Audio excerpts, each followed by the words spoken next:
Assalamualaikum warahmatullahi wabarakatuh. Perkenalkan, nama saya Wildan Farhan Maulia, NIM 18087145. Baiklah, di sini saya akan membahas tentang topik terakhir, yaitu eh, apa saja masalah-masalah yang terjadi pada saat pertandingan tim kompetisi sedang berlangsung gitu, dan juga apa solusinya. Baiklah, saya di sini akan membahas sedikit tentang apa saja yang permasalahan ketika pertandingan sedang berlangsung. Baiklah, pertama itu ada dari yang sudah pernah saya bahas sebelumnya, itu eh, tingkat kepercayaan diri dari si atlet gitu.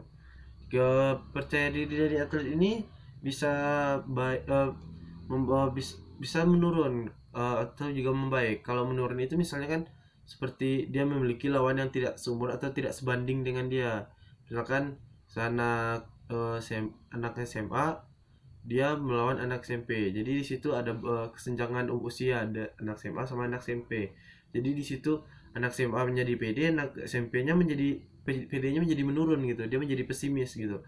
Oleh karena itu, dari sistem pertandingan tersebut eh, telah dirombak oleh setiap-tiap dari cabornya. Ada seperti setelah itu ada pertandingan seperti KU. Jadi oleh karena KU ini pertandingannya menjadi seimbang dan setara gitu. Ada ada kelahiran umurnya.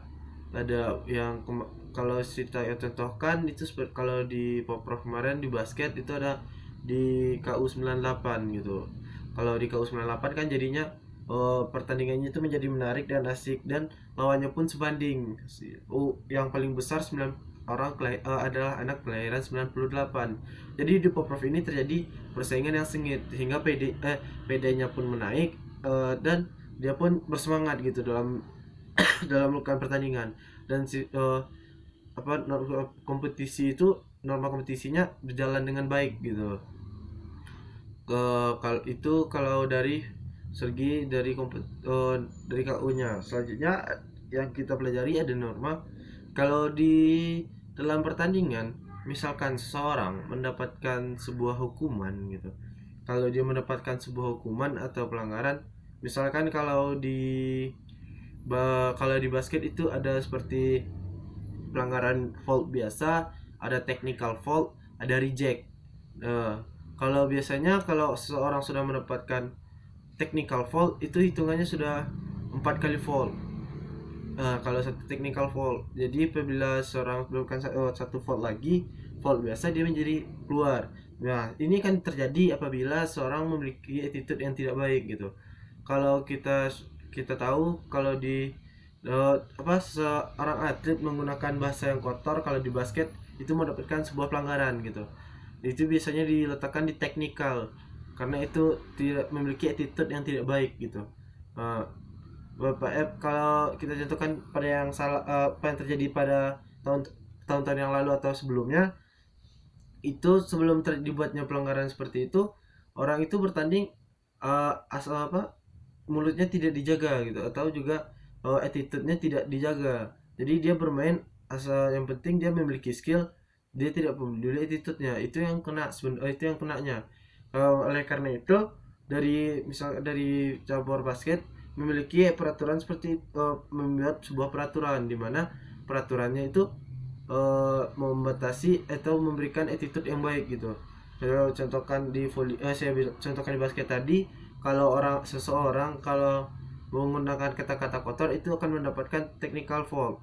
Dia mendapatkan 4 pelanggaran langsung. Kalau 5 pelanggaran dia langsung fall out, keluar dari lapangan gitu. Itu kalau terus kalau dia mendapatkan foul biasa, dia misalkan dia mendapatkan foul biasa. Setelah mendapatkan foul biasa, sudah 2 kali foul, dan dia melakukan 2 kali pelanggaran. Ketika dia berdirikan 2 pelanggaran yang kedua, dia protes gitu.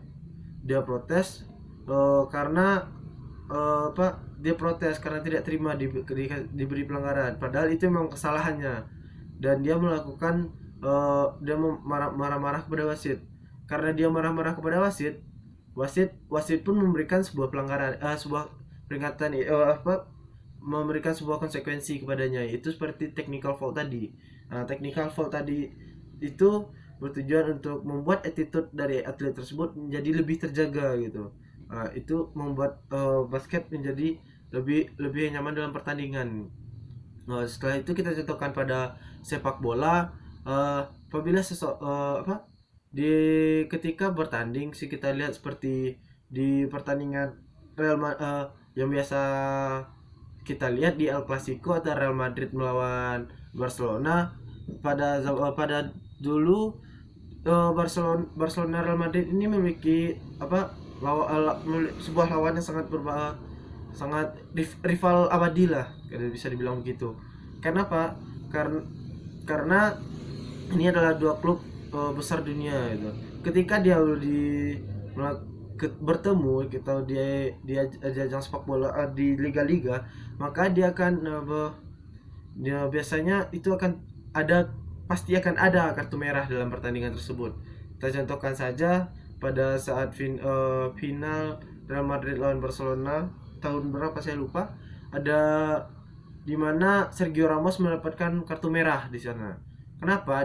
Sergio Ramos ini bisa dikatakan dia memiliki attitude yang kurang baik ketika dalam lapangan. Dia sangat emosional orangnya. Dia dan ketika dia mendapatkan sebuah pelanggaran, dia melakukan protes pada wasit.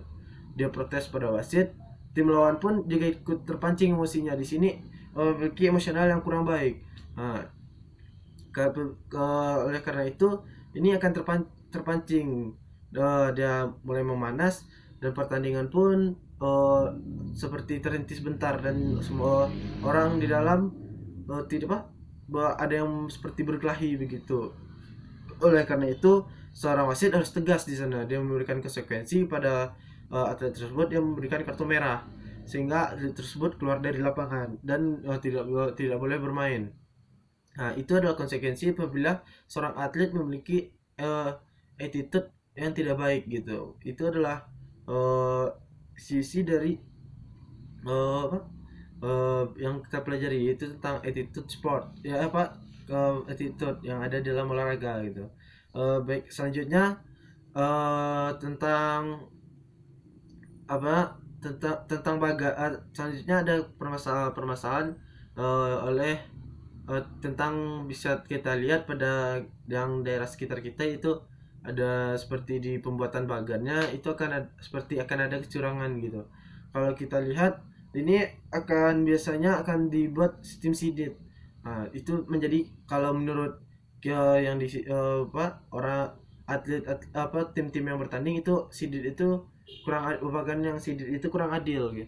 Kenapa? Karena dia hanya mementingkan pertandingan yang yang megahnya di final saja, tidak di sebelum-sebelumnya. Oleh karena itu sistem sidit ini kurang baik gitu. Dan juga orang berharap sistem itu bagan itu memang adil gitu. Dia ketika bagannya sudah disusun, semua peserta sudah berada di satu ruangan, akan diadakan technical meeting.